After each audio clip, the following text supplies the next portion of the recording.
he's already taken this. What happened to the sign? All right, well, there you go. A few more minutes. How many of you have heard of the lunchbox before? How many of you have come and used lunchbox services? Well, let's get on that. Let's get on that. All right. Just a few minutes and we'll be with you.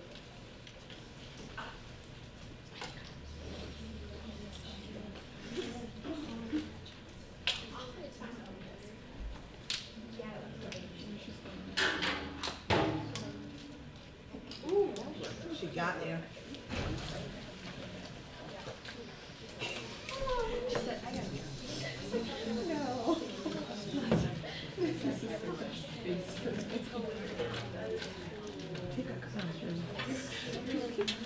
There you go. Sure.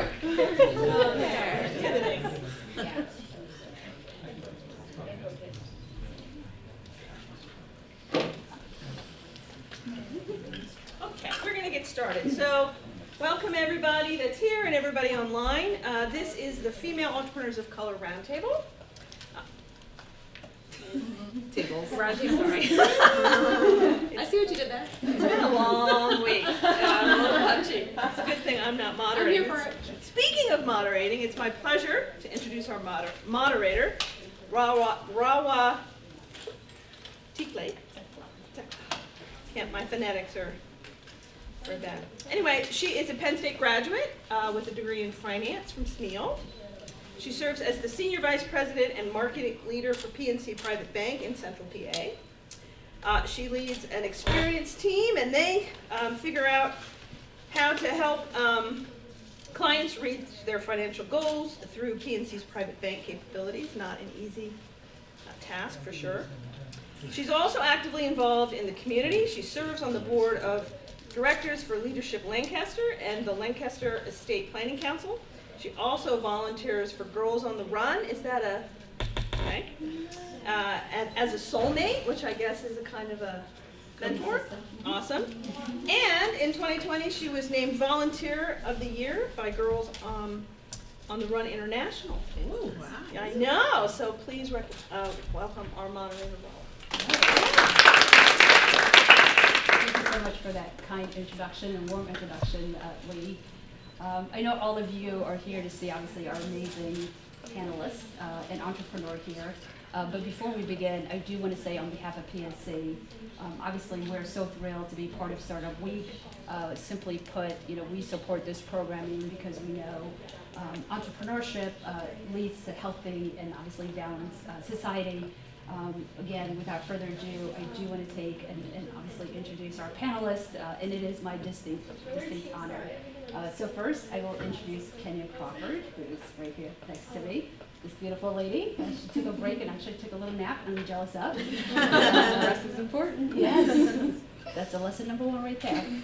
Kenya is an award-winning licensed psychotherapist and racial equity consultant that creates healing and liberating space, which I love, to disseminate oppressive system, she approaches counseling and supervision as a Black queer woman from a personal, anti-racist, and anti-oppressive lens aimed toward creating collaborative and authentic space to foster radical, holistic healing. Oh my goodness, that's really deep. That's really amazing.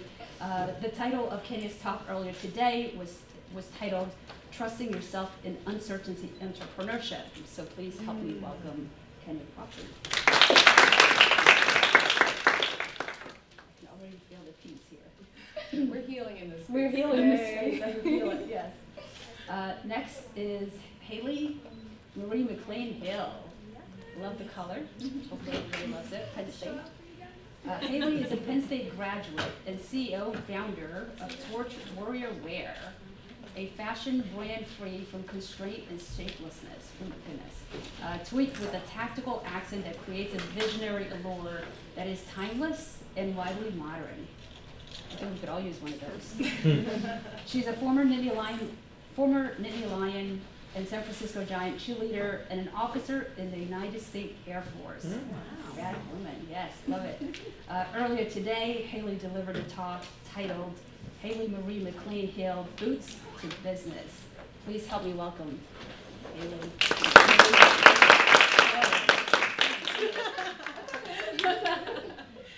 Talk about fashion. Yeah, love it. Next is Prerana Dalal, also joins us this evening. Prerana is a director of product strategy at Hughes, a user-centered digital agency. She helps companies transform into a trusted part of people's life by creating digital products, services, and brand that people love.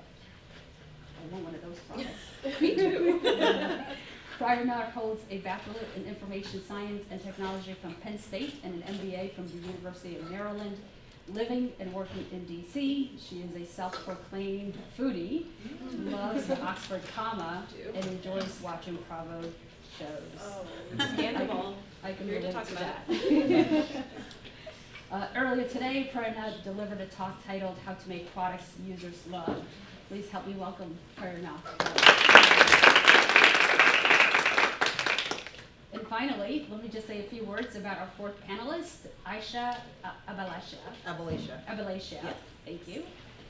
Is the founder and CEO of Mason-Dix Foods, the fastest growing frozen convenient comfort foods in the United States. Wow. Ayeshah created Mason-Dix Foods to offer better quality, clean label comfort food after realizing that most comfort food options were heavily processed. I think we could all relate to that. For the past 8 years, she has grown her company into biscuits, scones, and breakfast sandwiches found in freezers at over 8,000 stores nationwide, and her breakfast bars at Marriott hotels nationwide. Amazing. Please help me welcome Ayeshah. The biscuits are really good. Yeah, you're in DC. Yeah, the GCO was like very good. I think I have some shopping to do later today. All right, so I'm going to start obviously with a few questions, but we will have time for Q&A from the audience, as well as those of you who are participating online. Please send your question to startupweek@psu.edu. Again, startupweek@psu.edu. We'll certainly get to as many questions as possible. So we'll get started. I will ask this question, and again, this question is going to go to all of you, the panelists, but maybe Ayeshah, I'll start with you. As we all know, there are many challenges that comes with starting and growing a business. What was your biggest hurdle or obstacle or challenge, and how did you overcome that? Yeah, I think I spoke about this just earlier. Oh yeah, sorry. I spoke about this a little earlier today on a talk, but being a woman of color in consumer products, raising capital, is a very daunting place. I threw out the statistic earlier that only 1.7% of funds go to women of color, which is disgusting. But I also threw out that I think every challenge has an opportunity. And I think it's up to women of color, of course, because we're always the ones that have to step up to the plate. But it is up to us to kind of change the standard for what financing a business looks like. And part of the chat that I had just an hour ago was being creative around what's most important. I think it's really easy to get sucked into the, if I'm not good enough for a VC, then I'm not good enough, right? What am I going to do to change my gender and how I look, right? And really, it's not about that because, we've been able to successfully raise over $12 million to date from private investors. And all of that was based on my value of, I think it's important that we're women-led. I think it's important that we're an 83% diverse team. If you can't get down with that, then what are you doing? Like, how are you financing a business you don't believe in? And that was transformational to our fundraising strategy. So I think the challenge is still there. It's still bad. I'd love to see that change. But I think we're part of that dynamic for how that's going to change in financing new businesses. Same question? Yeah, same question. Actually, I want to kind of capitalize on that. I think the biggest struggle, it's something that I still face today, right? It's imposter syndrome, right? I think women are particularly prone to this, of always questioning if you're able, if you're capable, am I better, comparing, competing, not just with others, but also women as well. And even after I've been working for 15 years now, right? There's still every day I wake up and I wonder, hey, like, am I good enough? Am I doing the right thing? Is this the right thing? Should I be doing it? And I think how I overcome that is actually found a really great support system, right? And in my case, it's literally my coworkers too. I found another group, and it's also a diverse set of women too, because I think from that you learn a lot too, right? I happened to find another woman. She's also an immigrant. She came here. We were both young children. We both moved here. I was born in India. I moved here when I was about 2, right? And also like having those moments where I'm like, is this right? Am I facing something? Is it a biasy? Is it a microaggression? And having someone else to gut check some of those things, you realize like kind of what's going around you and having that support system. Even this morning, I woke up. I was like, guys, I'm really nervous. We're all women. I said, guys. But I mean, I was like, my eyeliner's too thick, right? I was like, I don't know what I look like. And someone's like, just go Cleopatra that. And it's just that support system of like a quick cheerleader. It's just like, yes, I can do this. And so, like, I knew what I'm talking about, but you still get nervous, and I think that's okay, especially when you have a support system who's willing to cheer you on in small little moments. Like, I'm so grateful for them. And I think it took me a long time to realize that I needed that, right? I think early in my career, you thought you had to do it all on your own and that you're the only person. But it's okay. It's okay to need support. It's okay to get those cheerleaders. It's a great thing and helps you get you out of your head. And that's probably the best thing you can ever get. Maybe can I add just something Yeah. to that? And it's a question really. So you obviously talked about imposter syndrome. Do you think that's a symptom that everyone experiences, that women just tend to talk about it more, or we recognize it more versus male? Yeah, I think it's something that everyone experiences. I think women do experience it more. And I think it's also a little bit of just like the norms that we have to kind of fight and go up against, right? I was like, this is a little surprising, but one of the best advice I got was like, work with the confidence of a mediocre white male, right? And it's just like, that's kind of harsh, but in a way it's like, it's true, right? Of like, I probably second guess myself a lot because I've been second guessed a lot too, right? And so you start internalizing those things, and there's so many times you just don't realize that until people start pointing out to you. So I'm gonna point out to you guys, right? You might get second guessed, but also trust and believe yourself, right? And that like half the confidence is just like the swag that goes with it too, right? You probably know just as much as anyone else in the room, and the rest of us are faking and pretending anyway too, right? But also just kind of believing and relying on things, and also being okay to say like when you don't know things and when you need help too. Does that answer my question? Yes. Okay. I was like, I will prattle on for a lot of things. That's right. So for me, I feel like it was balancing all of the different areas of my business by myself. And when I got to a point where I was doing all of the marketing, all the ops, all of the financial side of things, I got to the point where I was just crashing, like every day. I would come home and I would just be like, well, obviously not home, I was working from home, but I would come to the couch and I'd just be like, oh man, like it's just a lot. And my boyfriend would just be like, you're just crashing right now. So I got to a point, and because I had just got out of the Air Force, I was so used to having such a team around me, jumping into the entrepreneur space was very just isolating, and it was very just overwhelming. So I got to the point where I was like, okay, Haley, you need to start building your team. And once I built my team, I started having we have had such success because I feel like the military especially has taught me how to be a team player. So I think the best advice I would say for anyone feeling like just overwhelmed with just starting their business or anything like that is to start building your team and to start finding that support so you don't have to do all of it. Because I think as entrepreneurs, we like to, do everything. We're like, I like it my way, but once you include everyone, it kind of feels more of like a family and you're building something together. So I'm actually going to build off of that one because for me, what I really struggled with was hiring and firing. Because as a Black woman, as a therapist, I was always seeing the potential in everybody. I was like, oh, they're eventually going to get it. They're eventually going to do this job well. So I would keep people on that was not doing their job for longer than I needed to.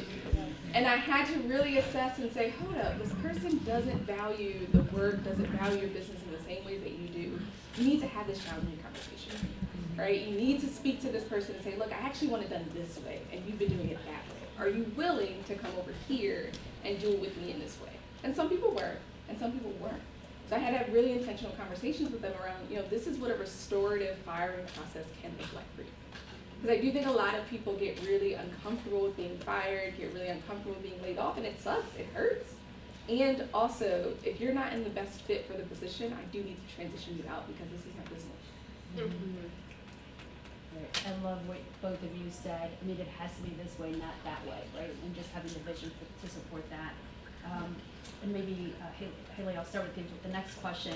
Since you began, obviously, this journey you've been on, do you believe that the entrepreneurial landscape has, for female entrepreneur in particular, has it gotten better, has it gotten worse, and if so, how? So, I'm probably the worst person to ask this question because I'm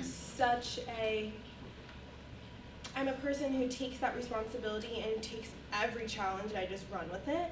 And it might be a bad thing or a good thing. And I understand where everyone's coming from, but I feel like also because of my experience in the military, it's really that no excuse type of mentality where it's like, wherever you see that kind of feeling of resistance or someone's pushing back or whatever, I'm just like, all right. Like I look at them like, I got you next, you know? It's just like this challenge, kind of like predatory almost. I'm just like, I'm coming for you. And I figure out a way around it. I'm reading this book, it's called Edge. It's by Laura Huang. Have you read it? I haven't read it, but I know it's on the Oh, list. yes.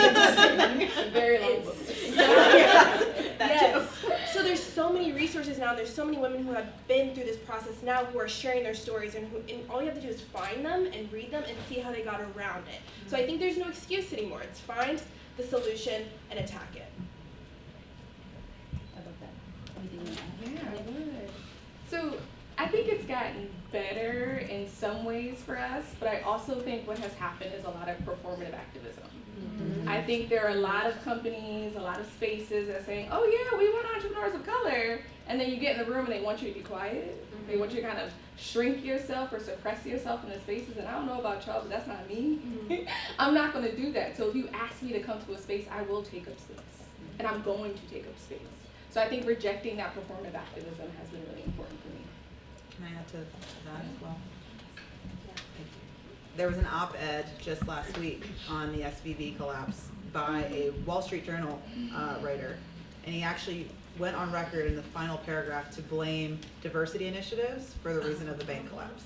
My post went viral. I mean, it's got like 30,000 views now on LinkedIn because it's like, it was just at the bottom just to like, A little extra. oh, it was like so unnecessary, but that's like for real, right? That's still happening. There's still blaming happening specifically, and he literally like outlined it out, and it just happened to be that most of the people of color on that board were women. So it's just like, wow, you blamed an entire bank collapse on 3 people out of 12 on the board, 3, right? Because they had one commonality, and that's that they were not white with a penis, right? That was like, that's when your heart just goes, right? Because here we are, we're talking about change. I was talking about in a panel earlier, we started a nonprofit specifically around building visibility, community access for people of color in the consumer product space. And you know, we just came back from this big trade show, and I'm on a high because we had like a room of 220 people hugging each other, talking about help you. And then to read that 3 days later, it just knocks you down, right? So I think there's still a lot of work to be done. I don't think we're anywhere near where we need to be. And I think I was asked what would I rate it on a grade. And I'd say from 2020, pre-2020, we were like F-. And I was like, we're probably at like a D still. I don't think we're anywhere near close. And I think that goes to what I was saying. It was like, as much as you question yourself, other people also question you too, right? So it's kind of hard to like not internalize that because someone's sitting here writing an op-ed that's blaming an entire bank collapse on 3 women. And so it's just like, wait, is it me kind of man? Am I the drama? Right? But it's not, right? Because like, I think for every step forward we make, there's also like 2 steps backwards in moments like this, which is also disappointing, but it's also really impressive to sit next to someone like you and be like the resiliency, the passion in which she's talking about this and the change you want to make and the things that you're moving to. So it's also, as much as disappointing as it is, it's also an inspiration to watch all these women stand up and step up and say things. And you do have an audience, and you do get cheerleaders and people that believe in it too. So it's like, you're not alone in this, as much as disappointing as it is. And that's something I know, like I've always felt a lot of times, this kind of feeling alone. And not just necessarily in the entrepreneurial space, but just as a BIPOC woman, an immigrant in the industry. I was technically in tech, right? And even in my major, when I graduated here, it was only 6% women, and of that diversity, I think was even smaller. So there's always that feeling of like being alone. And that's why I keep supporting of like, go find people, right? I mean, I always come to you, but go find people to like to help make that movement, to go make that change. Because you notice that it's like, oh, it's not just me, I'm not alone, we have shared experiences, and like talk about those things. Because it makes it different, and I think that's where change really starts to happen. Keep that mic, Sure. because Haley talked obviously about team and team-based and surrounding yourself with the right people. Yeah. And certainly we know that diverse team in general, whether it's gender or ethnicity, they tend to have, great solutions, great ideas and things of that nature. But we know obviously that the startup world is quite different from the general population. So what's the one piece of advice that you would have to women in general, and certainly women of color, to help them kind of navigate that assembly of diverse thought Yep. and leadership? Yeah, I mean, I think it's sometimes hard to like always find that diverse team, and I think like in the position I've been, right, I also grew up in central Pennsylvania, so I was very much the one of these things is not like the other, right? And I think you also take a lot of that burden on yourself of being like, you feel like you have to stand up and be that voice and be that diversity and kind of do all those things. And at the same time, there's also a lot of like cultural things that you're fighting against as well, right? As an immigrant, as the Asian culture, we're also trying to make ourselves smaller, right? You always keep your head down, and you're like, do the work and you'll be recognized. And I think in making a team, or in the absence of diversity, you don't have to solve the world's problem, right? The burden is not yours alone, even if you are the only person in that room. You don't have to bear all the burden as much as you feel alone, but at the same time, stand up and make space for yourself too, right? Like, for example, I have a very difficult name to say, right? It's Prerana. The way it's spelled, not in an American language, not phonetically the same. And for the longest time, I actually went by the wrong name, right? Growing up, it was Prerana, because I don't know at what point and how it turned into Prerana. And it's not even most of the letters in my name. When I got to college, someone was just like, you can say Prerana, it's actually closer, and it looks closer to how it's spelled. And it was true, and so I started going by Prerana, but still people get my name wrong, right? They'll go with Prerana instead. For the longest time, and it's actually only in the last few years, I decided that I'm going to take up space, and I'm going to ask people to say my name correctly. And I'm not shy about it. I correct people. And if they say it wrong a number of times, it's like, oh, it's Prerana, thank you, and then continue, and people apologize. But it really wasn't that moment when someone was like, you know what, if all of America can learn to say Arnold Schwarzenegger, and he is an actor, and he was a political figure, and if everyone can say his name, they can say yours too. And that's why I started demanding my own space. I started to show up for myself in moments, even when there like diversity. And I think that also, that's kind of started attracting other people too, to kind of empower and do the same thing. And I even asked of that, I work for a larger company, but I also asked of that of my company as well. I was like, hey, we use Slack. If there's a profile there, I was like, can't we get a pronunciation guide in there too? I was like, we did pronouns, which is great, step forward. I was like, but also pronunciation. I'm getting tired of being called Prerana all the time. And it is a hard thing, it's something I fight. I admittedly still have not figured out how to tell clients of like CEOs, you're getting my name wrong, right? But it's a moment, it's a big moment for me and an empowering moment because I decided to show up for myself in a space that might not feel diverse. And it's a small thing, but it goes a long way, right? Because someone got my name wrong, maybe they'll learn to ask the next time of how to say someone else's name, right? And so then that person feels seen and feel whole. And so even in small moments can have a cascading effect. And that's something that I'm proud of. So yeah. I don't remember the question. Oh. I was so involved. I was ran all over the place. I was actively listening. My I was like, therapist that might have been a is- tangent too, so. Yeah, just the question is, obviously there's not a whole lot of diversity in startup and things of that nature. So how do what advice would you give women and women of color around this team assembly? So I actually spoke about this during my talk earlier, and I think it's important for all of us as entrepreneurs to develop our own board of directors, not for a business, but for yourself, right? I think it's incredibly important to have that cheerleader, that person that is always going to be supporting you, that person you can text right before you're getting on a panel that's going to uplift you. It's also important to have that accountability partner. Because while it's nice to have that support, you need someone that's checking you. When you say you was going to launch this project or launch this service and you haven't done it yet, right? That's the person that's going to hold you accountable to that work and to that labor. And you also need a community of entrepreneurs. I think it's so important to find spaces of other entrepreneurs of color, other entrepreneurs that are doing similar work or maybe something completely different, because it inspires your creativity in a way. If you see them doing things that you never thought you could do, that might inspire you to do something else. And I'm a therapist, so of course I'm going to encourage you to get a therapist. So please do that. As part of that circle, right? Yes. Yeah, please. Yeah, I think really they've hit it all. I think whenever you can tap into different spaces, you can build something that's completely unique and authentic to you. So I just encourage you to really have a self-assessment on yourself on what your interests are and what things that are kind of different from other people, and see how you can leverage that to build this very unique piece that's just specific to you. Actually, I'd love for you to add some to it, because this is something that your company does really well, something you've talked about quite a bit. Yeah, I think we need more of us out there, because I always say to my team, I say it at talks, if I was 5 and knew that I could aspire to be more than a teacher or a nurse, I probably would have been doing this and went on a different path to it a lot earlier in my life. And I wouldn't have taken all the hits and all the wait my turns and all of that, right? I would have just gone for it. But I didn't see that example. So we need more of us out there. We need more companies like this. And I mentioned in the chat before too, but I think the proudest moment that I've had in this, fight, right? Being vocal about what I believe, being vocal about seeing more of this has led to, I've never really had to pay a recruiter to get the best talent in the industry, and they're 83% diverse. Our company is 63% woman controlled and managed, and it's over 40% BIPOC, and it's over 10% LGBTQ.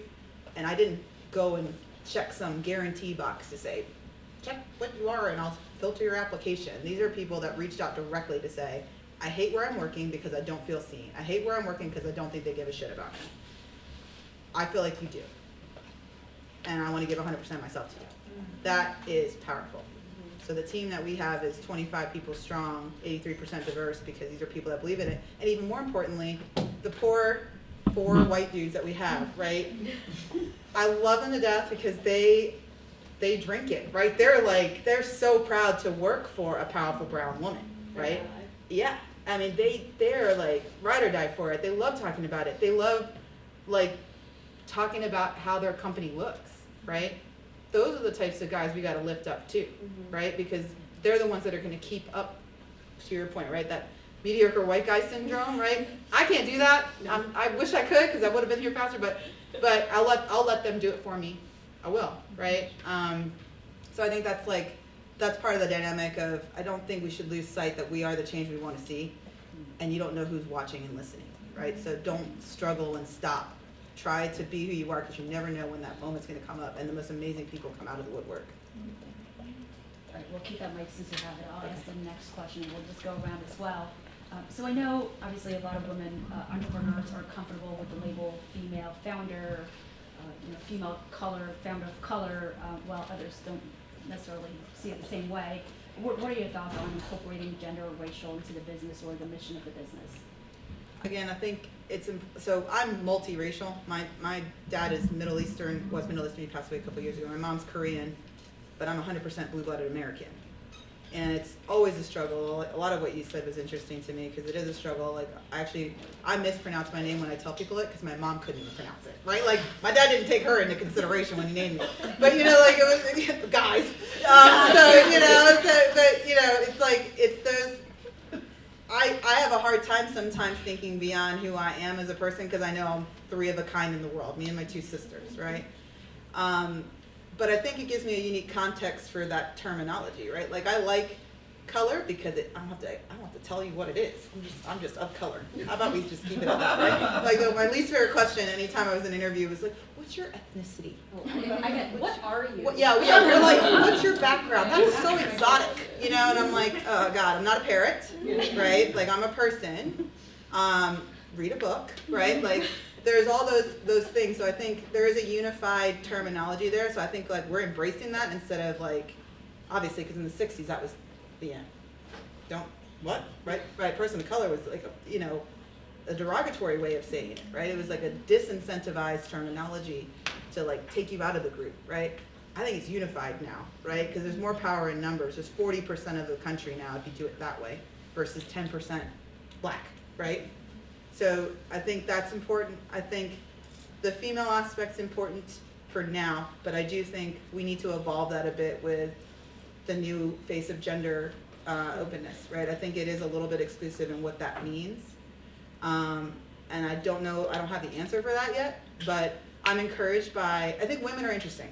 I think we're one of the most inclusive groupings of humanity, right? I just like, we're just able to find, pick, choose, whatever you want to belong, we're like, yeah, you're that.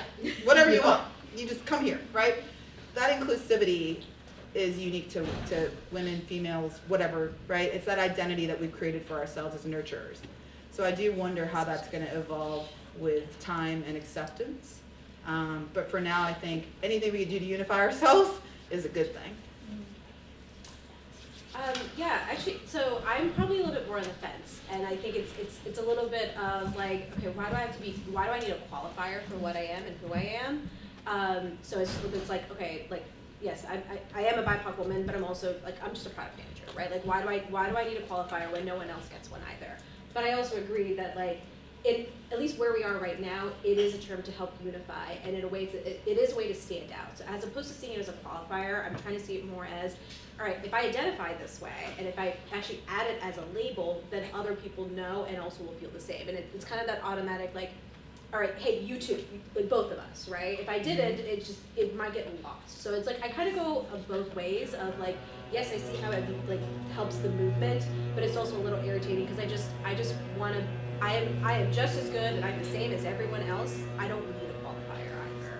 So admittedly, like I go both ways, and I think it probably ends up in a little bit of context and in situation of moments where I'm just like, no, I don't need that. Other times like, no, yes, please, let's play it up. In this moment, in this panel, yes, I'm going to emphasize that I am a BIPOC woman, and I want other folks to come here and feel the same and to get the same lessons as I have.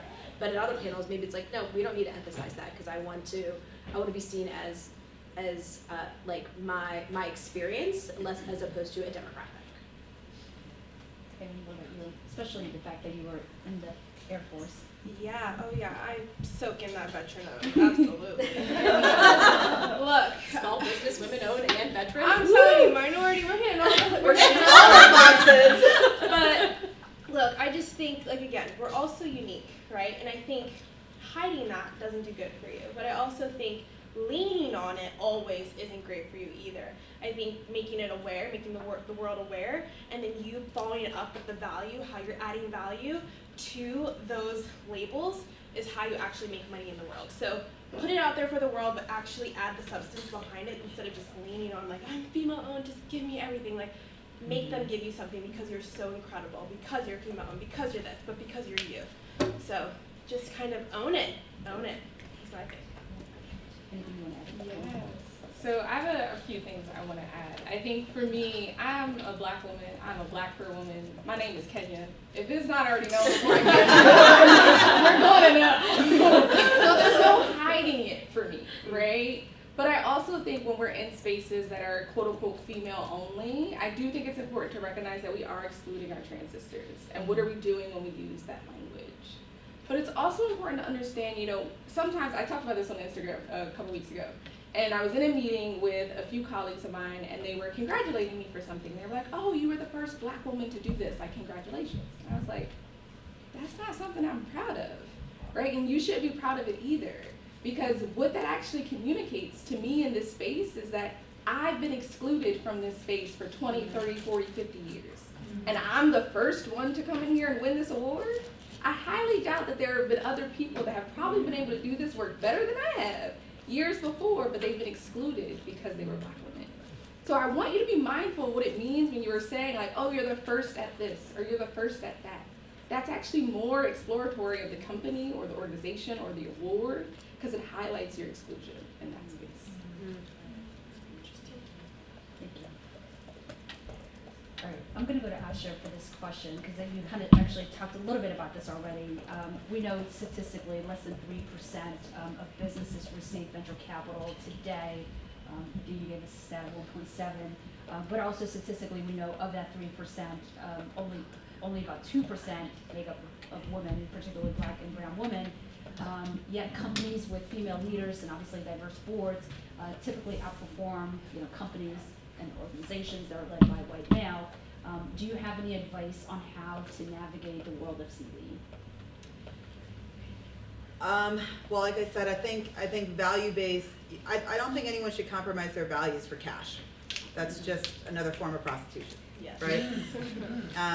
I think there are many ways to make money work. We talked about this earlier in the other chat, right? Grassroots, bootstrapping, loans, leveraging your own savings and credit. These are traditional, finance 101 principles that for some reason in the money world has kind of gone by the wayside. And people are selling their souls for it. And it's like, okay, everyone needs to remember when you're raising capital, those financial partners are as legally relevant as a spouse. You are legally indebted to them, you're financially intertwined, and control is an issue. So you have to ask yourself, could I get in bed with them without having sex with them, right? Like, if you cannot do that, then it's still not our world. And I think that's part of the problem. What's not captured in that stat, and I wish we could know more about what it is how many times we've said no, right? Because you go through the whole diligence period, you're walking out, happy, and then you start talking to people and you're like, wow, you're horrible. We took a very, very tiny investment from a venture capital group because I wanted to just test my theory. And I was right? I'm so glad they have not even close to a controlling stake, that they are not even able to contribute to the conversation, because in the end, they were misogynists, they were racist, and it's underlying. You only see it when the bad things happen, or when you need something, or when you are the most powerful person in the room. That's actually when it came out. We were up for our raise, and you always go to the first people that are your investors. You talk to each of them. They all have to contribute yes or no. Okay. I go in there thinking it's going to be an automatic yes. We've talked about it. We've talked about it for weeks. I get into this meeting, and one of the partners is there, and he persists to try to find and nitpick, that font's not the same in there. That math is wrong. I'm like, it's 5 cents. For real right now, right? And that's the attitude that people don't see that. And I've never broken down before until I got in my car after that meeting. I was so angry.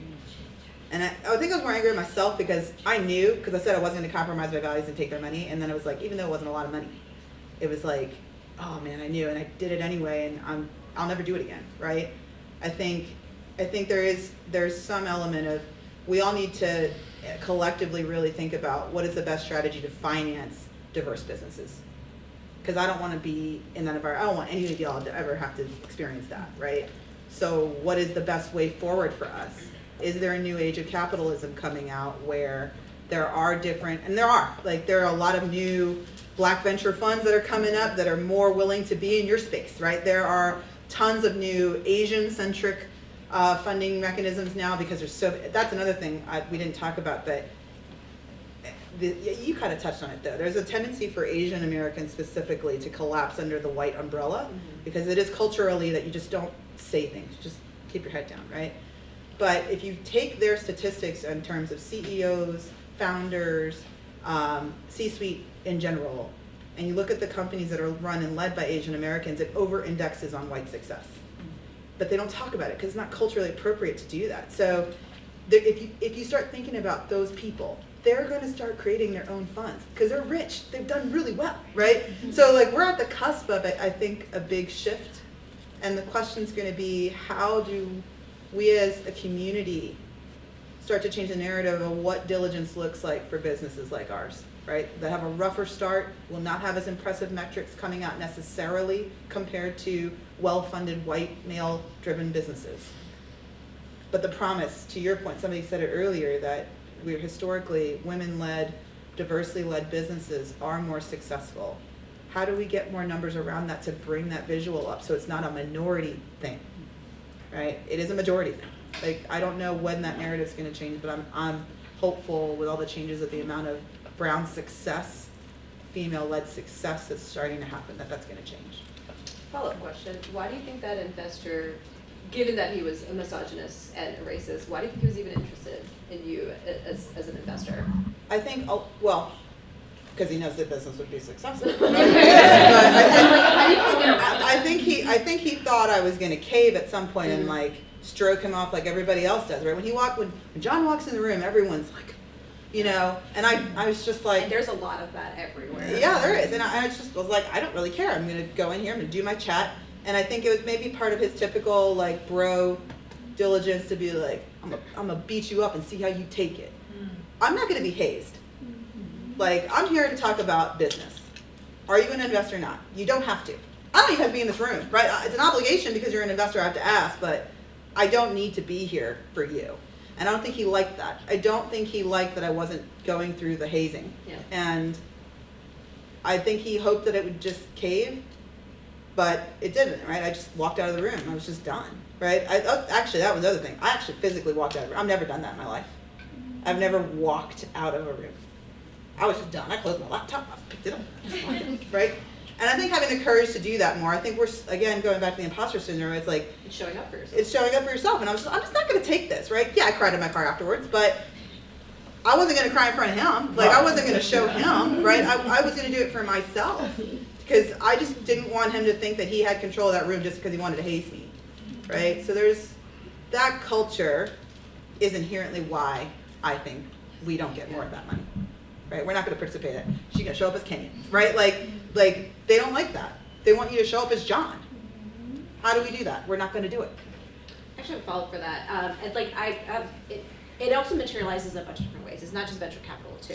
Like in my career, I got feedback for the very point of like I was talking to, he was an executive, and I just wasn't like cowering down like everyone else was. He asked questions, I answered them, and it's perfunctory, right? And just being the professional that I was. And I came back from my manager that they had a feeling that I was being aloof, right? And the words literally said to me were, I'm not saying you have to change your personality, but.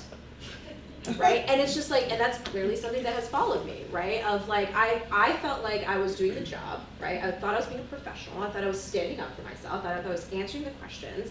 And the way that it comes back sometimes is like, people are also unimpressed. And I took that to heart, right? I went home and cried, right? And it still sticks with me. But at the same rate, it's also how I continue to do it anyway, right? Because it's like, I'm not going to cow for everyone. It's not fair. Yes, in a way, it kind of put me back in my career a little bit because I didn't get promotions and everything like that because I was expected to behave a certain way and I wasn't.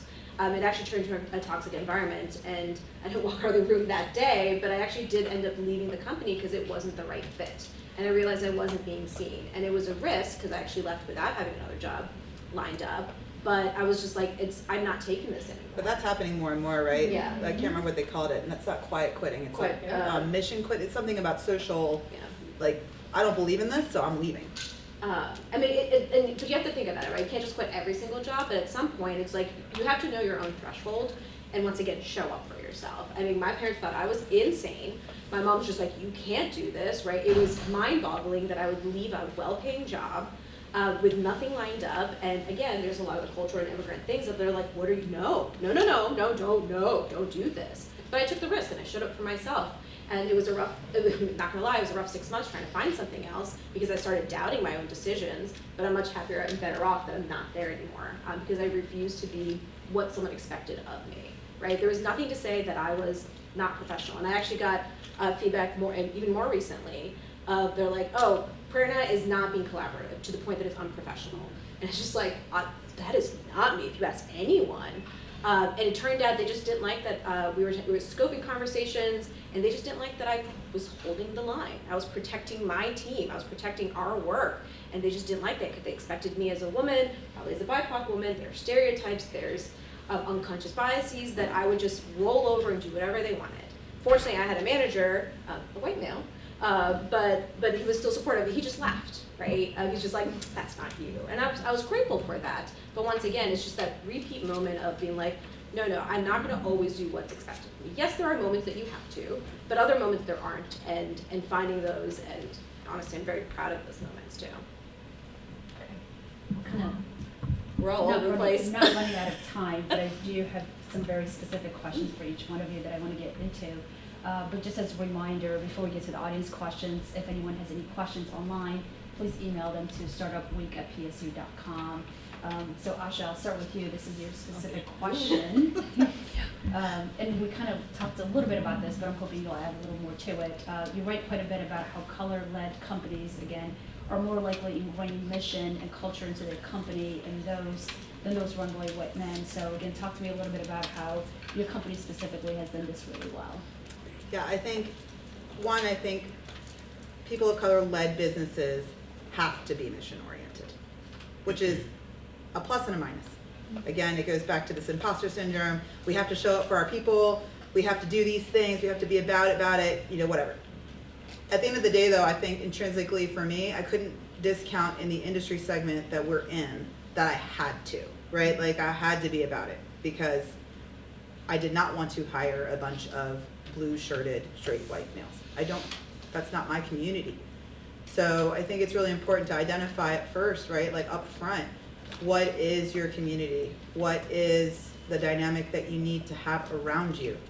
And the productivity skyrockets that way, right? I think for us specifically, a lot of it was diversity driven. A lot of it was, especially in recruiting all of my executive and management team members. Most of them almost all of them are female, and most of them are of color. And the reason being is exactly what Prerana Nailed it. said, right? And it's, if I don't believe in the place I work supports me, then I don't want to be there. So a lot of the folks came to Mason-Dixie because they were like, I see you, I feel like you see me too, and I want to be a part of this, and I want to contribute to it. So is that what the brand is? No, the brand stands for making you feel good about the food you crave, right? That hands down, that's what we sell. But what you unintentionally do as a founder of color, I think, is you start creating a different community of business identity. And I think that's important to figure out early. I think we're all change makers here. I think what we're identifying up front, like I think Haley mentioned it too, like there's all the check boxes, right? It's not what you're selling, right? But it's a business nice to have that I think is going to contribute to the image of the company as it continues to thrive. And what a company is its people, right? All right, next question is for Kenya. So Kenya, you talk quite a bit, and certainly your work is focused on transforming systems on a holistic perspective. What recommendations do you have for entrepreneurs and women in general to help them recognize some of the potential oppressive systems that may exist out there in their own companies? Ooh, How a whole much time session. do we have? Can I bill you after? I have so many questions. You can bill PNC. Don't tell me that. I'm talking to my accountant tomorrow. No, but in all seriousness, I think it's important for us to recognize that many of us, especially women of color, especially folk of color, have probably already been in oppressive systems, right? Have probably already been in spaces or companies that have been oppressive. So we need to be really intentional about assessing how we're showing up in our spaces, right? Everything from the mission, from the way you hire, from the way you interview, right? I was interviewing a candidate a couple weeks ago, and I sent them all of their interview questions beforehand. Because for me, it's important for me to be inclusive of neurodivergent folk. And I recognize as a therapist, if I'm asking you a question and you are neurodivergent, that may be a struggle for you to answer that question at that moment. And I may not get the best answer from you, but I know that you can do great work. So heck yeah, I'm gonna send you your interview questions beforehand because I wanna see you do your best so that I can see you do your best in my company, right? So I had to step back and assess everything that I was taught, everything that I learned, and really understand how much of this is ingrained in white supremacy culture, how much of this is ingrained in aspects and elements that are actually harming the communities I'm hoping to serve. I hope that answered your question. All right, the next question is for Prerana. So I know you want to engage in some real talk about pushing, obviously beyond ingrained personal behaviors that are often rooted in culture. One, why is that important to you? And then secondly, can you share maybe an example of this type of behavior and strategy that would help others overcome it?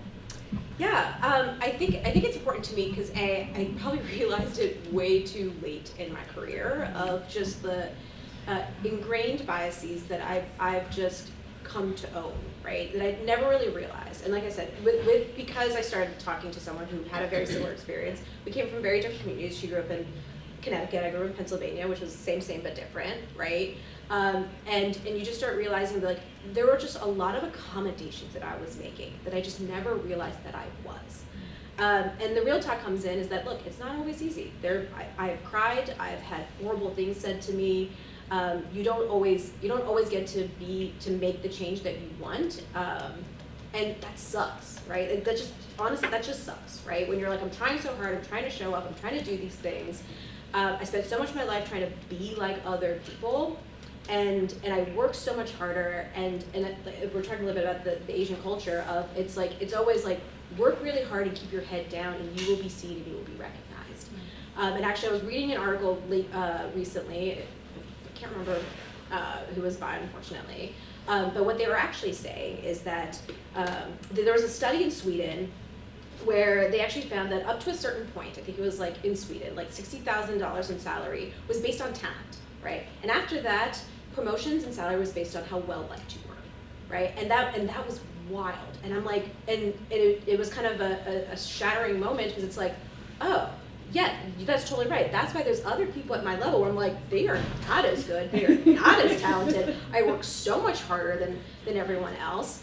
And I'm like, why are they at the same level as me? Why are they making more than me? And I think it's those things. It's like, oh, because like culturally, I've always been taught to keep your head down, do hard work, do good work, you'll be the smartest person in the room, you'll be recognized. And I realized that's actually not true.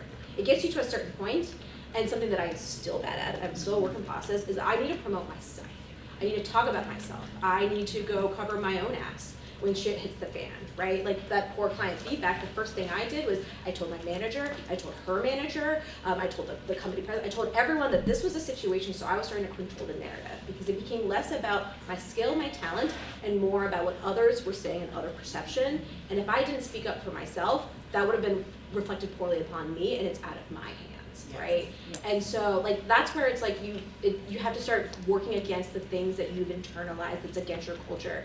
And like I said, quitting my job, my parents thought I was insane, right? And my mom still brings it up, and that was like 6 years ago. Right? She's like, remember when you quit your job? I was like, Mom, I'm fine now, right? I was like, I'm good, right? But she still brings it up because they think I'm insane, right? And it's also really hard when you're doing things and your family is just like, what are you doing? Kind of thing. You're breaking against those norms that they knew as well, and it's hard because you can sometimes feel like the black sheep of your family. Like, yes, they're supportive, but there's a lot of times they just don't understand what you're doing either.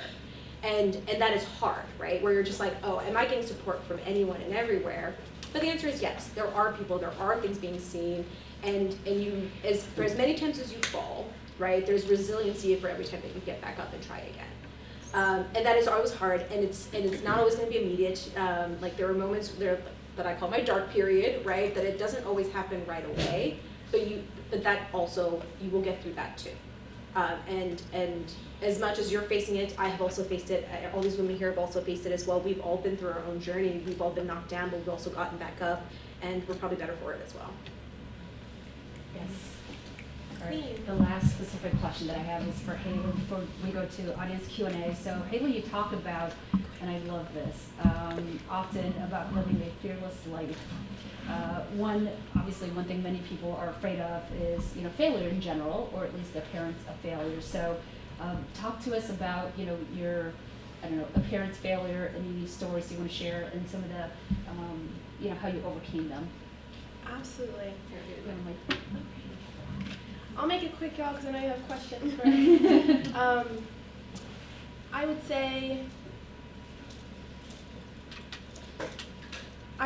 I was definitely in a space when I was in the Air Force where I was feeling not appreciated as for who I am as a person. So absolutely love the military for what it's given me, but when I was a recruiter in Atlanta, I had the opportunity to speak to people, connect with people, be out there, and it was the best job for me. And so just like anything, you can't really put a blanket on everything, right? Like the Air Force is not bad. It's just sometimes there's careers and jobs specifically in organizations that are better fit for you.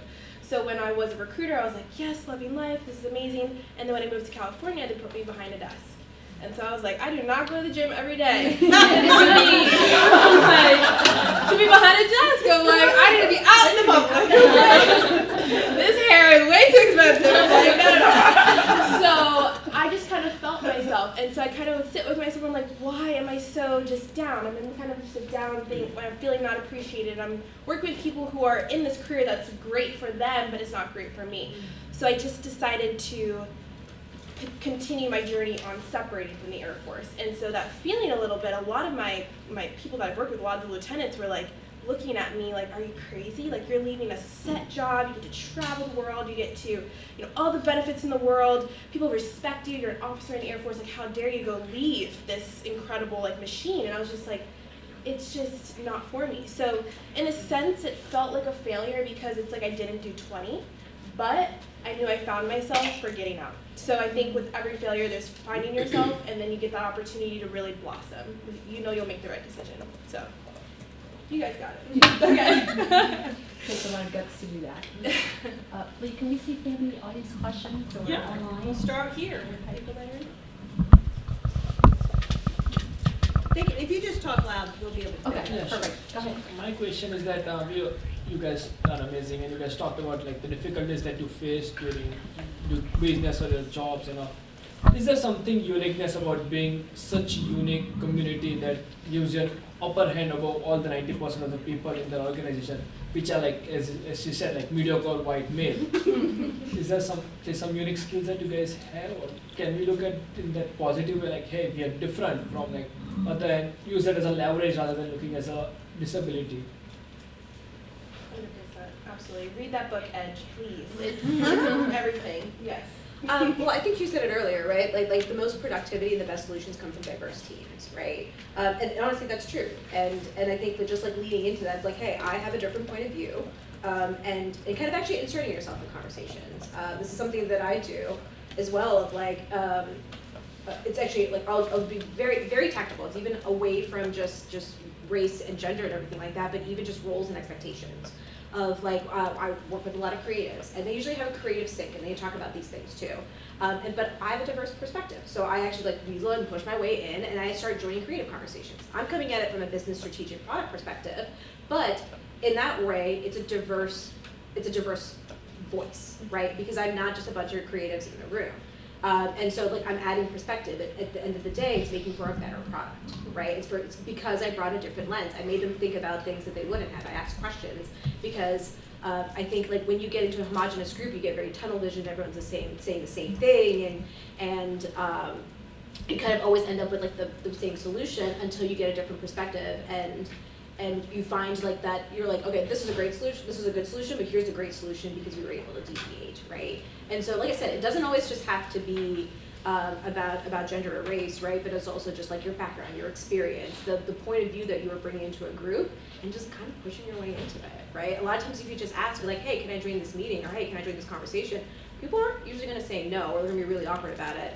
And also call them out on it too. Be like, why am I not included? And they're like, oh, sure, and we'll just do that, right? When you start pointing those things out, people will include you, and then when you start get in the room, you say the smart things, people start seeing your value, and I think that's how you can kind of start making that change. I also think it really starts to challenge people's thinking. So my favorite example was recently.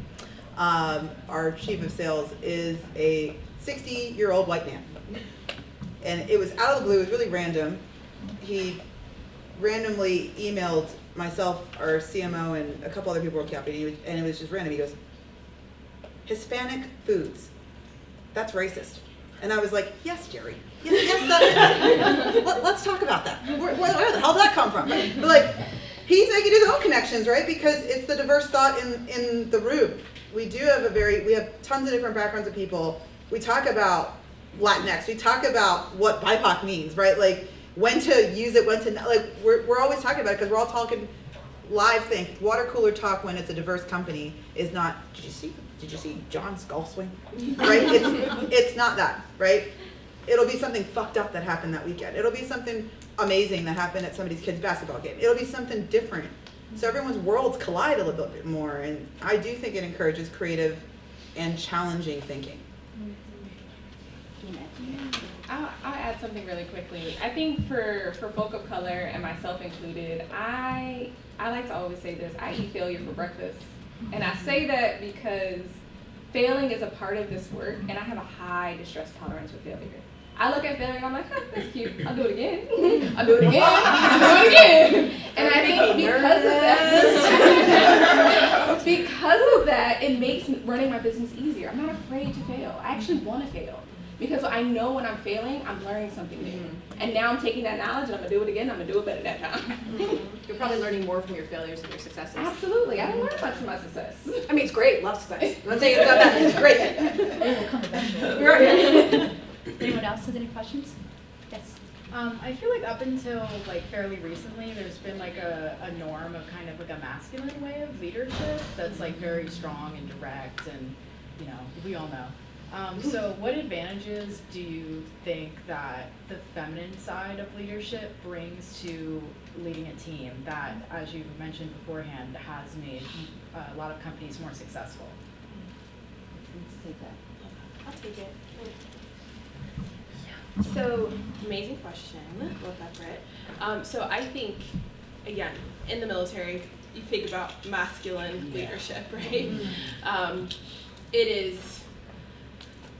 is incredible, though. I will share, though, how they make leaders. So you go through a basic training. You kind of get, it's like the knockdown to get built back up type of thing. So then you have this like bonding with all these people. Like, I swear I went to train with these people like 10 years ago, and I still know their name, their kids, or where they're from, all these things, because we went through such an experience where we're getting up at 4 in the morning and knocked on, you know, we're waking up, or we're in the mud, we're in everything. And it's just this experience where you just share so much with them.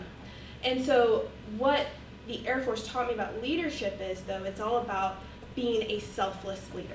It really is. It's a lot, you'll hear about service before self, service before self.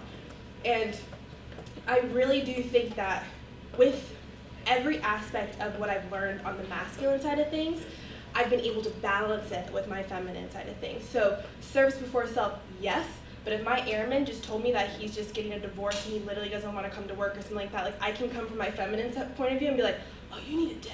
I'm like, you need a day. And I'll be like, I'll just kind of, you know, sweep it under the rug, whatever. But I was loved by my people because I had that balance. But I will share, too much of anything isn't going to bring your team forward also. So again, there's this whole construct of like what feminine means, what masculine means. That's a whole thing too you have to break down. But I do think that understanding, what we understand as a culture now, like having that balance is so important, because if you're too much of a pushover, if you come in super, super sweet, like, hi, like, I've done that so many times, and I've been like, exclamation points in an email. yes, you can't take back that, I mean, people get that initial thing from you right away, right? They're like, oh, she's a pushover, or oh, she's this, whatever. So my tactic is going in a little bit strong, like just a little bit strong of like, hi, okay, I see you, I see you, but I'm a kind person.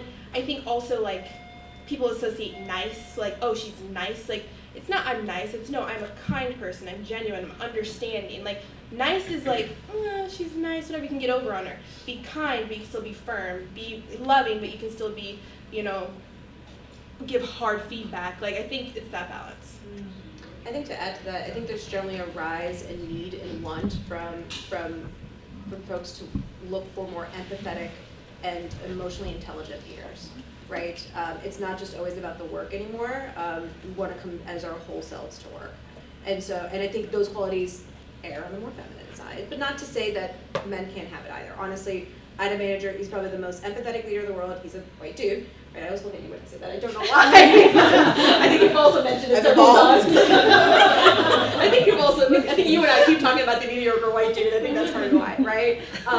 But I think because of that, it's also, I think there's this rise of like people want to work for folks who care about me, right? And there's just a shift that's happening like societally as well, right? I think we're like the boomer days are kind of going out where you just you do the work, you show up, you deliver, and that's what it is, right? I think people want to show up and like have a community and have a culture and like their coworkers and have the same values, and I think consumers will look at that from your companies as well as like. I want to support brands that stand for something and are consistent in messaging and are more than just like a product or a service, but also have values that I align with, and that's where I'm willing to put my money and my dollars. And I'm kind of voting for that by spending it for those types of things as well. So I think there's a shift. It's coming. It's not all there, But I think that's where I think women are tending to do better in organizations like this, and I think it really appears in like small businesses, especially when you can build your own culture and build that and attract incredible talent because of it as well. Thank you. Yes, go ahead. Hi, my name is Shannon Holiday. If you hear the Southern drawl, you're correct. From New Orleans. And, piggybacking off of a point that you made, which first of all of you ladies are just amazing. From the moderator all the way across the board. Okay, I just want you to know I really appreciate your poise, your personality. I appreciate your journey. Thank you all so much for taking time out to come and share your experiences with us, because it's very inspiring. Going back to something that you mentioned about DEI in that article, because I read the same article and I was just like, what? You know? So I work in the College of Nursing at Penn State University under the first associate dean for equity and inclusion. He's the first. He's in Yale, of course, and the first person of color, African American in fact. And I being the only African American administrative assistant who assists and support him. I was really concerned, not just by that article, but by some other things that I discovered while doing research online and such. And I wanted to ask you ladies, as entrepreneurs, as CEOs, and business owners and business professionals, with what seems to be this new potential movement or potential uprising, if you will, in the post-George Floyd era, to extract or desensitize or remove the need and the necessity for DEI to be emphasized within academics on every level, and also within businesses. Are there any conversations that you all are having with your staff and or your team and the stakeholders in your company? Has there been any potential strategies that you all have been considering or discussing to put in place within your various infrastructures to kind of just acknowledge, we see that there's what could be a potential uptick. We don't want you all to worry. I mean, has there been any thought or considerations to any of these things with regards to this? I mean, I consider ourselves very lucky because our team is so diverse that everyone read that article and it wouldn't have even been a thought that we would have to address that it would ever go away. Like, that would mean I'd be eliminating myself and 83% of the company. Which is why the emphasis is still visibility to the people that are doing it right, has to keep up. When it is a checkbox in hiring practice, when it is a checkbox in cultural practice, those are dangerous places that DEI probably never belonged, right? So I think it's, as a person working in the workforce and not necessarily a founder, I think it's important you investigate where you work and truly understand, is diversity, equity, and inclusion not a checkbox? It's a practice, that there's true integration in the environments, that management looks like the team. I think that's very important. Last year I was in the Ernst & Young Winning Women program. That program is run by all women, and the head of the DEI projects group is a black male. He's been in that position for over 8 years. His entire team is diverse. The company itself, Ernst & Young, despite it being a financial giant, is actually 20% diverse, which is very large for a financial group. So you think about those metrics, it's like, all right, if I was working in finance, I'd probably just do whatever I could to figure out how to get there versus going to Procter & Gamble or some other place, right? Like, I think you have to think about, I think everyone should challenge everything about where they are today and what they want to see in the world. I think we can't just rest on our laurels and think because there's one active movement that set fire to the flame, right? That doesn't mean anything unless we keep action alive, unless we keep the visibility alive. That's why with Project Potluck, the nonprofit we started it before the murder of George Floyd. It happened to be a spark in the conversation, the visibility of the organization, but it also created a larger community, a now unignorable face. So at that big trade show I mentioned, we were the diversity platform that the entire trade show, 65,000 people got behind. Because there was no other one that was formalized. Because there was no group that was loud and in your face and excited to meet each other, asking for space, asking for accommodation, asking for visibility and advertising. So I think it's really, really important now more than ever that everybody do their part to bring visibility so that it doesn't go away. That was one of the biggest things I think we were worried about, right? Everyone's like, oh, you got 4 weeks in the media attention span. So post-murder of George Floyd, we're like, shit, we got 4 weeks, y'all. We gotta crank it out. It's now 3 years later, and we still get the media attention. We still get, because we don't let go. So I think you have to keep the momentum up. Don't be afraid to challenge where you are. I'm blessed though, because our college right now our college has been very focused on That's amazing. DEI strategy. So I really feel that's what makes me feel a sense of belonging. Yeah, in my current position.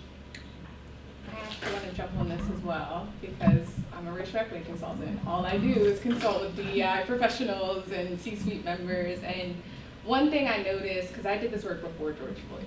So the month of George Floyd, I had the most amount of intakes I've ever had in my life. And I thought, wow, this is a lot of great business. Maybe I should be working with all these companies. But I'm someone that does not engage in performative activism. Mm-hmm. If you were just hiring me to come in to make people of color feel good in that space, I'm not the one, because I'm not going to make them feel good. I'm probably going to encourage them to quit. I'm probably going to encourage them to leave. So I may not be the best consultant for you. And while I think DEI is a great, maybe not great, I think it is a good strategy to bring into companies, I don't think one person can do DEI. Yes. And I think that's what's happening in a lot of companies. They hire one person to do diversity, equity, and inclusion, as if those are not 3 roles within themselves. And Right? belonging. Exactly. And now we have belonging, and now we have inclusion. And I love that we're bringing all of these new things in there. But what we're doing, and this happens for a lot of folk of color, particularly Black folk in the workspace, is you keep adding on more things to my roles and responsibilities. And you wonder why I'm burned out. And you wonder why I can't actually show up and do this work every day. Because now you actually have me doing the work of 5 people and want to pay me $50K. I'm not doing that for you. And I don't encourage anyone else to do that. When we're thinking about what diversity, equity, and inclusion is, diversity within itself is a role. Hiring diverse staff in a community takes time and energy. Ensuring the equity of the staff that is there, ensuring that they have all the things that they need to survive and succeed in that space is a completely different role. The inclusion of those folks, not just having them at the table, but do they feel comfortable to use their voice at the table? That doesn't just happen by hiring a Black chief diversity officer. That happens because you've invested in this in the long-term strategy of ensuring the racial equity of your organization. Anyone else? We have some online. What resources, books, or organizations would you recommend for individuals who are not women of color to build understanding of the imbalances women of color face in entrepreneurship? Go get a friend. Hire a Go consultant. hang out with some people. Go to the bar. Meet people. Like, you can't make it so like formulated. It needs to be natural. Like, I think you need to go out there, go to a dog park. I don't know. Like, find some people and like talk to them and get to know them on a personal level. I also think it's really easy, I think, especially for white males, when they see DEI panels like this, they're like, oh, I'm not invited. No, this was for you. You should be in the front row, right? He is. Lock out, right? I'm like, that's real, right? I mean, like, you got to put yourself in the uncomfortable situations. We live in discomfort every day. Every day. You can't do it once a month. Like, you can't do it at the dog park. You can't do it at the tap room, right? Like, I think it's a structured, straight white male challenge that they need to feel more uncomfortable. You got to do weird things and realize this is a nurturing group of people that just want acceptance and equity. So we're going to let you sit here. We're going to let you, but you got to listen, right? You got to participate and feel uncomfortable. And then on top of that, like if you are going to a dog park and you're talking to someone and they don't want to engage, that's okay too, right? Because like so Yeah. that might be a hard conversation for someone. You don't know what they've gone through, you don't know what they're dealing with, right? But that doesn't mean you shouldn't stop. You shouldn't have this conversation. Because I know there's been plenty of times in my life where I feel like I have to be the burden and explain everything to everyone, and that is also exhausting, right? Like I can't be everything to everyone all the time. I can't hold the world's problems in my hands. There are moments where I am also just tired, and I can be tired, and I can be tired and have that moment and rest and recover, and then go fight again, right? And that's fine. Right, and so I think that's the other thing. I was just because I think a lot of people are like, well, I don't want to have to like go teach the world kind of thing. And again, that's okay, right? Not everyone is comfortable with doing that, and if they are not, say thank you, all right, and try again. Go find something else, or someone else, right? But just also be cognizant of that too, that where that person might be also coming from. And I also want to jump on this too, because I get this a lot. People are like, oh, what book should I read? What should I do? And I want to encourage folks to move beyond just intellectualizing these things, right? It's not just about reading the book, it's about what you're doing with the book. Are you applying the knowledge of the book? So ensure that you're doing that as well as you're finding these texts. Another question. You've talked about organizations checking the box. What tactics or approach can you suggest in talking with management about their box checking? I need to come in and do a workshop. Get that lead gen. No, I'm serious, because what you're doing is you may actually be putting yourself in an unsafe situation by having that conversation, right? And I think that's the thing I love about being a consultant. I can come in and say all the things that everyone doesn't want to say, and I get to go home. I get my check and I go home, right? You're still working there, right? So my role is to be that person that is saying the thing that marginalized communities cannot say in the community and in that organization, so that they can hear it, right? And they're not going to be happy with me, and I'm okay with that. I'm a therapist. I'm fine with feelings. Very comfortable. Any other questions here? I did want to add to that checkbox please. question real quick, because I think one thing that gets overlooked in this DEI thing is that people want to hire from the outside instead of promoting diverse talent from within. Because they've already checked the box, so they're like, oh, they're in that 1%, but we need 5, so we got to find more. Right. Advancement is the fastest way to get more diverse talent. Yes. Because if I saw myself in my director, in my CEO, I'm going to go work there, Right. right? Versus having a white recruiter, a white HR person, but a black DEI person, that just looks weird to me, right? I'm already like, what's happening here, right? So like, I would just not work there, right? And if I knew my manager was going to be a white person, I'd probably be like, okay, then this is a checkbox moment, right? So I think that the authenticity has to come from promoting from within, watching advancement opportunities, watching pay scales, right? Like it needs to be even. Yes. I would ask that information. I think all those things are also important in the checkbox Yeah. things. Yeah. And I want to jump on that really quickly. I always argue this with the clients that I work with. Your first goal should not be diversity. And I know sometimes people are like, oh my God, what do you mean by that? What I mean by that is when you bring in diverse talent and diverse folk into an already toxic environment, Yeah. what you're doing is opening them up to workplace racial trauma, right? That should not be the goal. The goal is, okay, what systems, what policies, what things do we need to shift in-house before we bring those people in? Because I know so many clients are like, oh yeah, we hired so-and-so, but they left 3 months later. Well, why'd you think that? Yeah. It's because the space wasn't for them. So let's shift the space first before we work on getting the talent in here. I think there's also something you said, like holding your leadership accountable, right? Like, so I've worked at a company, we have global all hands. It's still a pretty small company. There's only about 1,000 people.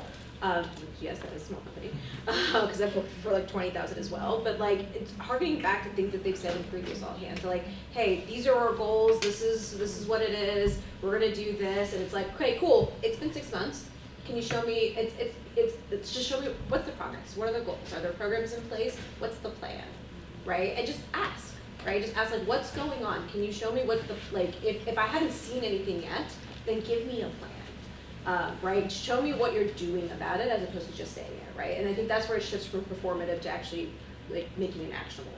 Now, there's nothing to say those programs are going to be great, right? They could still be performative programs too, and just very on paper. But if someone didn't ask, we don't even. It might still not go anywhere either, right? So I was like, ask, and you can, it doesn't have to be in a large setting. It can also just be of your manager, right? Like we were talking about promotions for someone, and someone else came up, and I'm like, hey, you know what? This person's been passed over a bunch of times, and we're holding these two different people at different standards, right? I didn't say that guy is brown and that guy is white, right? But just pointing out those moments, even in micro moments, I think helps push that up. Just like, look, I think this is a bias. This is a performative action, and I'm going to point it out, even in my small subtle ways too.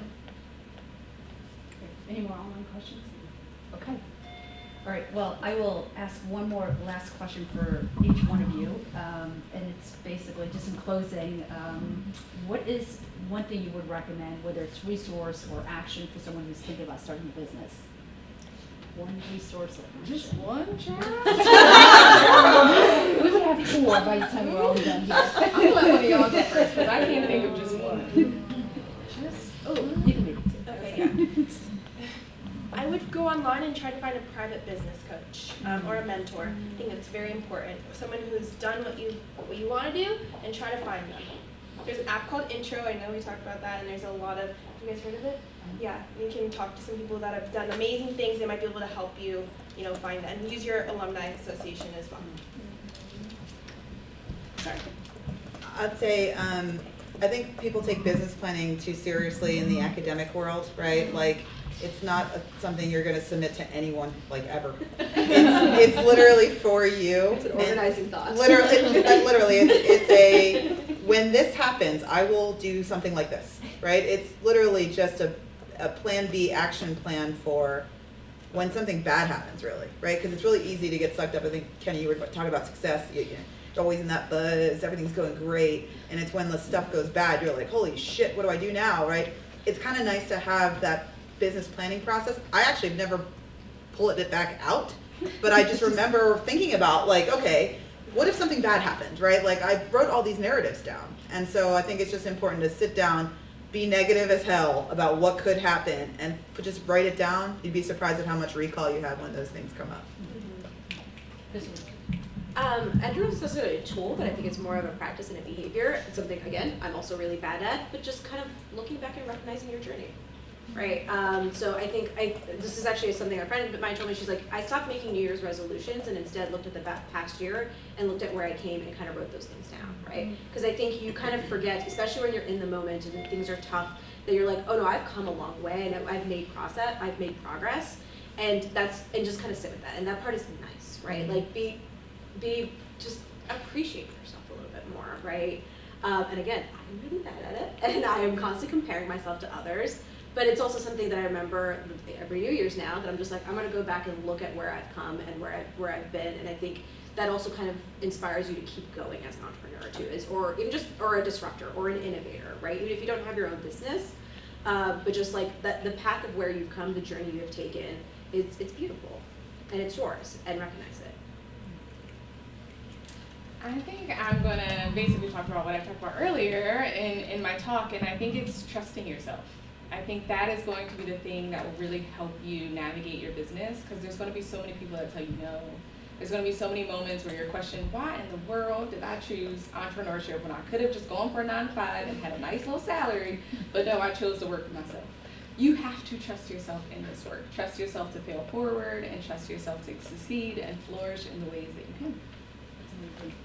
I will say that goes for a career too. I'm not gonna lie. 'Cause there's a lot of times where I'm just like, I gotta trust myself and what I'm saying and what I'm doing. So, But I think there's just so much power in the idea of the visualization, not only of the success, but also the failures, and how you're going to overcome those failures to obviously get to the summit or the success at the end of the day.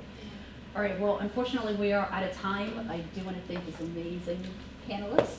They're amazing. For all the insight and obviously the advice that they've given us, and hopefully it was very beneficial to all of you. Certainly for those of you who already have a business or are thinking about starting a business, there are many resources that can help you get started and get inspired, and hopefully we've given you some inspiration today.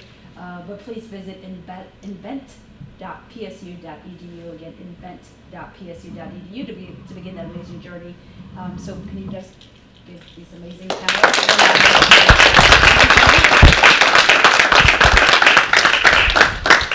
thank you to our wonderful moderator.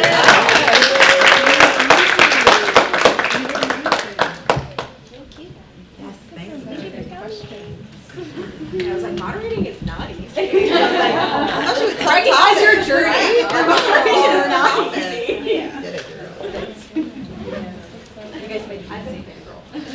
Oh, you're so funny. I was like, for DC, I was like, I loved everything. I was like,